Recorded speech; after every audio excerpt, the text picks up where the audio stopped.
महादेव मुंडे यांच्या हत्येला आज 21 महिने उलटून अजून आरोपी अद्यापच पोलिसांच्या तावडीत सापडले नाहीयेत आणि कुठेतरी आरोपींचा शोध घ्यावा यासाठी आता मुंडे कुटुंब जे आहेत मुख्यमंत्री देवेंद्र फडणवीस यांची भेट घेणार आहेत।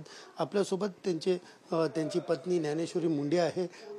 ताई, काय सांगाल? 21 महिने उलटून अजूनपर्यंत आरोपी जे आहेत ते पोलिसांनी पकडले नाहीयेत आणि तुम्ही मुख्यमंत्र्यांची भेट घेणार आहेत। किती वाजताची तुमची वेळ ठरली आहे आणि नेमकं काय सांगणार आहात? आम्हाला मुख्यमंत्री साहेबांनी भेटीचा टाइम 2चा सांगितला आहे। मग आम्ही रात्रीच इथं मुंबईमध्ये दाखल झालात आणि आता आम्हाला म्हणजे मुख्यमंत्री साहेबांना एवढंच आव्हान आहे की सर, तुम्ही आमच्या जे परिवारावर अन्याय झाला आहे त्यांना न्याय दिला पाहिजे आणि जे आरोपी जे मोकाट फिरतायत त्या परळीमध्ये, उद्या चालून माझ्या लेकरांना बी खूप धोका आहे।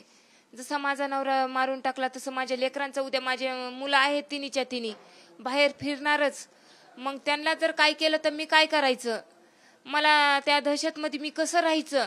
जर आरोपी तुम्ही नाही अटक केले तर मी कसं राहायचं हे मी मुख्यमंत्री साहेबांना प्रश्न करणार आहे।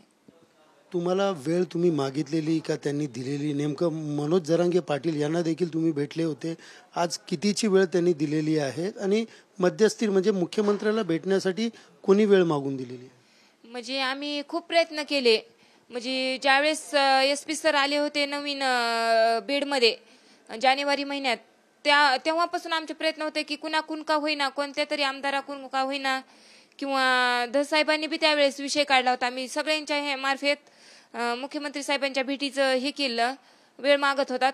पण जेव्हा मी मनोज दादा जरांगे पाटलांना आव्हान केलं की दादा मला खरंच तुमच्या ह्या बहिणीला मदतीचा हात पाहिजे आता तुमचा, त्यावेळेस दादांनी तात्काळ मला मुख्यमंत्री साहेबांचा टाइम हे करून दिला OSD मार्फत त्यांच्या। 21 महिने उलटले, आपल्या नवऱ्याला कुठेतरी न्याय मिळावा यासाठी पूर्ण कुटुंबाचा लढा सुरू आहे आणि या लढ्यामध्ये कुठेतरी पोलिस आरोपी पकडत नाही म्हणून विष प्राशन देखील तुम्ही केले।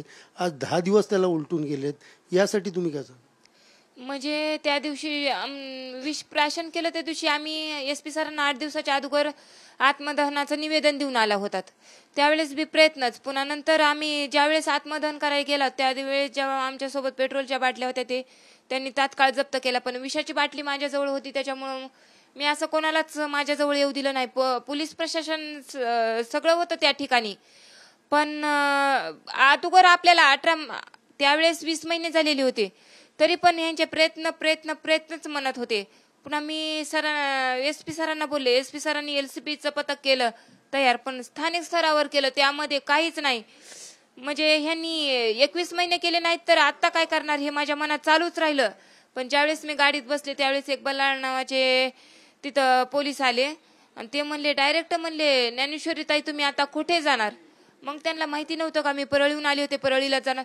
म्हणजे पोलीस प्रशासन बी आम्हाला हसतंय की आम्ही न्याय मागतोय म्हणून। म्हणजे आम्ही न्याय मागायचा नाही का? न्याय मागितला म्हणून सगळं प्रशासन सुद्धा आम्हाला हसतंय। मग आम्ही न्याय मागायचा तर कोणाकडे?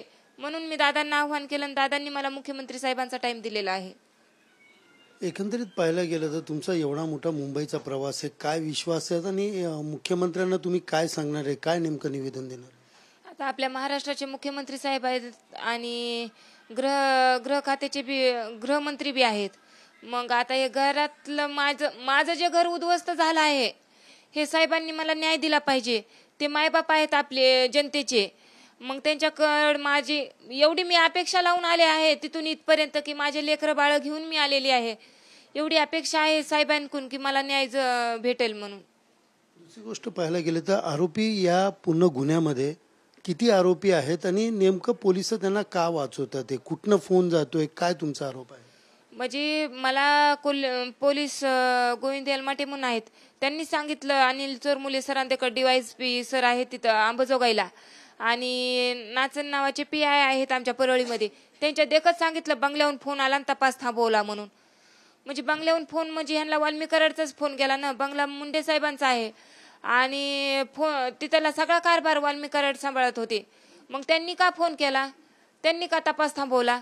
मग आता बाळाभाऊ बांगर सगळ्यांची नावं घेत आहेत। मग ज्यावेळेस मला म्हणले त्यावेळेस मी ह्या केसमध्ये खोलावर जात आले, त्यावेळेस मला आरोपीचे नावं म्हणजे थोडे कळायला लागले। पण बाळाभाऊ बांगरने जेव्हा सांगितलं की हे आरोपी आहेत ताई, त्यावेळेस मला थोडंसं म्हणजे हे वाटलं. मी SP सरांना म्हणलं, सर त्यांच्या जबाबामध्ये तथ्यता सांभाळा, ह्यांनी अजून माझं 21 महिने झालं लेखी जबाब घेतलेला नाही आहे.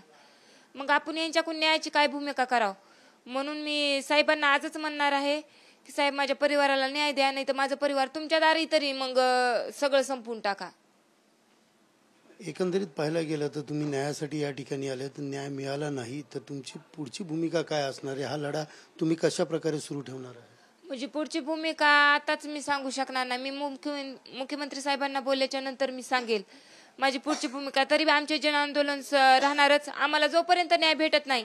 आता काल सुप्रियाताईने तर संसदेत विषय मांडला आहे हा की मुंडे परिवाराला आणि देशमुख परिवाराला न्याय मिळाला पाहिजे.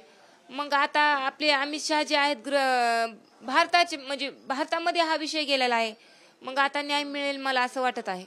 वाल्मिक कराड याला देशमुख हत्या प्रकरणात जसं SIT वगैरेनी त्यांना दोषी तिकडे दिले आहेत, फाशी त्यांची निश्चित असं सांगितलं जातं.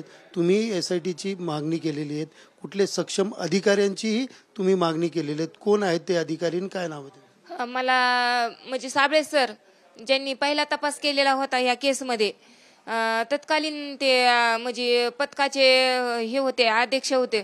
मग त्यांनी सगळा तपास केलेला आहे. मला त्यांच्याकडून एवढी अपेक्षा आहे की सर तुम्हाला आरोपी तर डिटेक्ट झालेले आहेत, तुम्ही आरोपींना तत्काळ अटक करा. पंकज कुमावत साहेब त्यांची एक नियुक्ती मी हे 2 अधिकारी त्या पथकामध्ये घेणार आहे. त्याच्यासोबत CIDची बी मागणी करणार आहे सरांना. एकंदरीत पाहायला गेलं तर हे कुटुंब आहे, तूही या ठिकाणी आलेले आहेत, मुख्यमंत्र्यांना भेटणार आहे. काय सांगशील? वडिलांना कसा न्याय मिळाला पाहिजे आणि आई संघर्ष करते, तुला काय वाटतं? हां, माझी मम्मी तर 21 महिने झाले खूप पोलीस स्टेशनची चक्रा मारती. आता आम्ही भेटणार आहोत 2 वाजता मुख्यमंत्री साहेबांना, नंतर बघू काय बोलतात. त्यांच्या आई देखील आपल्यासोबत आहेत. आई, काय सांगाल? तुम्ही आज मुख्यमंत्र्यांना भेटला. आमच्यावर किती आबाळ आणलं वैरेरी. हा, माझा गरीब लेक होता, त्यांनी कसा हे केला आणि कुठं नेला आणि कुठं मारून टाकला. त्याला आमची एवढी अपेक्षा आहे की त्यांनी तात्काळ अटक करावं. एवढे लेकरं घेऊन तिनं कुठं हिंडावं. आम्ही 2 म्हातारे माणसं कसं कुटुंब सांभाळावं आमचं? आरोपी अजून भेटत नाहीये. ज्या पद्धतीने त्यांना मारलं गेलंय, कोण्या पद्धतीनं मारलं त्याला काही नसेल, त्यांनी मारलं तर माझं काही जायचं नाही. माझा वाघ एवढा मोठा नेला उचलून. ह्या लेकराला आहे का वडिलाचा आशीर्वाद आहे का? वडिलाची छाया आहे का ह्या लेकरावर? कसं जगायचं ह्या लेकराने? मुख्यमंत्र्यांना तुम्ही काय सांगणार आहात? आज तुम्ही भेटणार आहात. आम्ही सांगणार आमचे आरोपी अटक करा, नाही तर मग आम्हाला इथंच थांबवा, नाही घ्या तुमच्या दारात ठेवून, एवढंच सांगणार आम्ही. आपण जर पाहिलं तर हे मुंडे कुटुंब आहेत आणि पूर्ण कुटुंब जे आहेत ते मुख्यमंत्री देवेंद्र फडणवीस यांच्या भेटीला आलेले. दुपारी 2 वाजता यांची भेट आहे. कुठेतरी आम्हाला न्याय द्या, आरोपीला तत्काळ पकडण्यात यावं अशी मागणी जी आहेत या कुटुंबियाकडनं केली जात आहे. तरी त्यांनी समजा आमच्या मागण्या पूर्ण केल्या नाही तर आम्हाला त्यांच्या दारातच संपवा अशा प्रकारचं या ठिकाणी मत या कुटुंबियांनी या ठिकाणी मांडलेलं आहे. कॅमेरा पर्सन रोशनसह सुनील जाधव, TV9 मराठी, मुंबई.